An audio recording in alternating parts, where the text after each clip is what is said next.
দাও।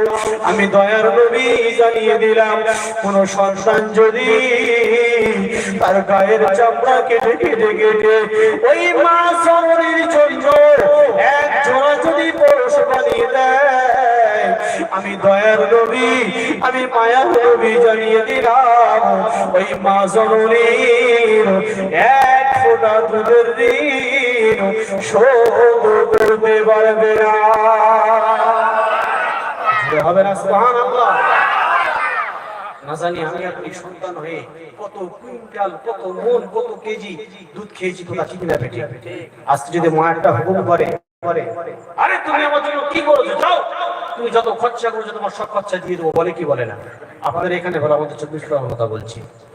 মা বাপকে দেখতে পারে না, ছেলে আছে রাত পোশাকের মধ্যে শুয়ে, সুন্দর বিল্ডিং খানা শুয়ে আছে, আর মাকে ছোট্ট একটা তেরকুল খাটিয়ে দিয়ে তার মধ্যে রেখেছে। এখানে এরকম আছে নাকি? কথা বলছেন না কেন?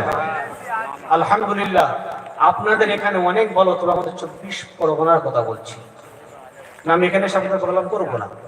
যাই করেন না কেন, মা বাপের সাথে সৎ ব্যবহার করেন, মা বাপের সাথে ভালো ব্যবহার করেন।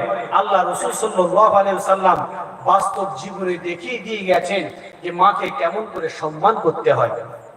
এক সময় বিশ্ব নবী সাল্লাল্লাহু তাআলা আলাইহি ওয়াসাল্লাম সাহাবাদেরকে নিয়ে আলোচনা করছেন।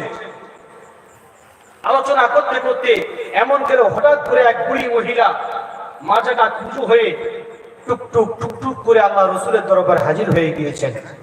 আল্লাহ রাসূল সাল্লাল্লাহু আলাইহি ওয়াসাল্লাম তার গায়ের পবিত্র চাদরটা খুলে দিয়ে ওই বুড়িমাকে বিছিয়ে দিলেন। বিছিয়ে দেওয়ার পরে কথাবার্তা কমপ্লিট করে ওই বুড়িমাকে বিদায় দিয়ে সাহাবাদের কাছে যখন আসলেন, সাহাবায়ে কেরামরা প্রশ্ন করলেন, ইয়া রাসূলুল্লাহ, ওই মহিলাটার সাথে আপনার সম্পর্ক কি? কি জন্য আপনি নিজের চাদর মোবারকটা খুলে দিলেন? আল্লাহ রাসূল বললেন, ও আমার সাহাবীরা, তোমরা কি জানো এই বুড়ি মহিলাটাকে? বলছে, না ইয়া রাসূলুল্লাহ। বলছে, উনি হলেন আমার দুধমা হালিমা। জোরে বলুন, আরেকটু জোরে বলুন।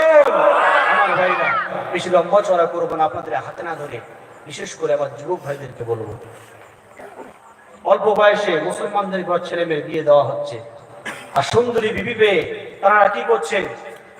মা বাপকে কষ্ট দিচ্ছেন। আমি সেই যুবকদেরকে বলবো এবং সেই ঘরের স্ত্রীদেরকে বলবো, আপনি নিজের শাশুড়িকে নিজের মায়ের মতো মনে করবেন এবং নিজের শাশুড়িকে বলবো বৌমাকে নিজের মেয়ের মতো মনে করবেন। আর ছেলেকে বলে যাব, আপনি বইয়ের কথায় মাকে কষ্ট দেবেন না। কেন? আপনার মা আপনার জন্য যে কষ্ট করেছে, আপনার স্ত্রী 1 সেকেন্ড হলে পালিয়ে যাবে। কথা ঠিক না বেটি? আমার জ্ঞানী গুণী মুসলমান বাবা জুবাইরা, তাই আল্লাহ রাসূল বলছেন, হুমা জান্নাতুকা হুমা নারুকা, তোমাদের পিতামাতা তোমাদের জন্য জান্নাত, আবার তোমাদের পিতামাতা তোমাদের জন্য জাহান্নাম। পিতামাতা যে দোয়াটা করবে, আল্লাহ রাসূল বলছেন, কোনো পর্দা লাগে না, আল্লাহর কাছে ডাইরেক্টলি কবুল করে নেয় আমার আল্লাহ। জোরে বলুন, আরে একটু জোরে বলুন। কোনো পিতামাতা যদি তার সন্তানের জন্য দোয়া করে, আল্লাহ বলছে ওই দোয়াটা সরাসরি আমি আল্লাহ সুবহানাহু ওয়া তাআলা কবুল করে নিই। জোরে বলুন, আর একটু জোরে বলুন। এই সকল ভাইকে বলে যাব, ভাই মা বাপকে কষ্ট দেবেন না। মা বাপ হলো আলমুল রতন। যার মা বাপ নেই তার যে কি কষ্ট, যার পিতা মাতা নেই তার যে কি কষ্ট। আরে ভাই, ঘরে কেউ না থাকুক, ওই বয়স্ক মহিলাটা যদি আপনার ঘরে বসে যদি আল্লাহ আল্লাহ করে, মনে করবেন আপনার ঘরে এখনো আল্লাহ রহমত জিন্দা রেখে দিয়েছে। একটু জোরে বলেন। সেটুকু করে আমি সকল ভাইকে বলে যাব, মা বাপকে কে কষ্ট দেবেন না, দেবেন না ইনশাআল্লাহ। কেন?